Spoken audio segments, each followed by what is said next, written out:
নারী বিষয়ক সংস্কার কমিশন গঠনের জন্য কেউ জুলাই বিপ্লবে জীবন দেননি, এমন মন্তব্য করেন আমার দেশ পত্রিকার সম্পাদক মাহমুদুর রহমান। তিনি বলেন, হেফাজত ইসলাম নারীবাদ নিয়ে যৌক্তিক প্রশ্ন তুলেছে। এছাড়া ডক্টর মোহাম্মদ ইউনূস অপ্রয়োজনীয় ইস্যু তৈরি করেছেন বলেও দাবি করেন তিনি।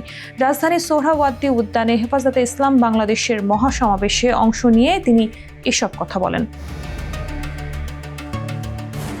সমাবেশে অন্তর্বর্তী সরকারের উদ্দেশ্যে মাহমুদুর রহমান বলেন, আপনারা অপ্রয়োজনীয় ইস্যু তৈরি করবেন না। তার মতে যে সংস্কার কমিশনগুলো গঠন করা হয়েছে তার কোনো প্রয়োজন নেই, এতে রাষ্ট্রের সময় ও সম্পদ নষ্ট হচ্ছে বলে মনে করেন তিনি। একই সঙ্গে তিনি এই সমস্ত কমিশন বাতিল করে দেওয়ারও অনুরোধ জানান।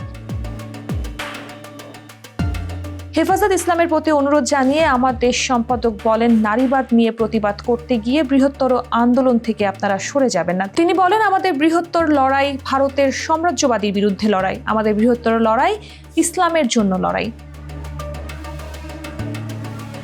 এ সময় তিনি হেফাজতে ইসলামের প্রতি ঐক্যবদ্ধ থাকার আহ্বান জানান। তিনি বলেন, দেশের আলেমরা ঐক্যবদ্ধ থাকলে বাংলাদেশের স্বাধীনতা কেউ ছিনিয়ে নিতে পারবে না।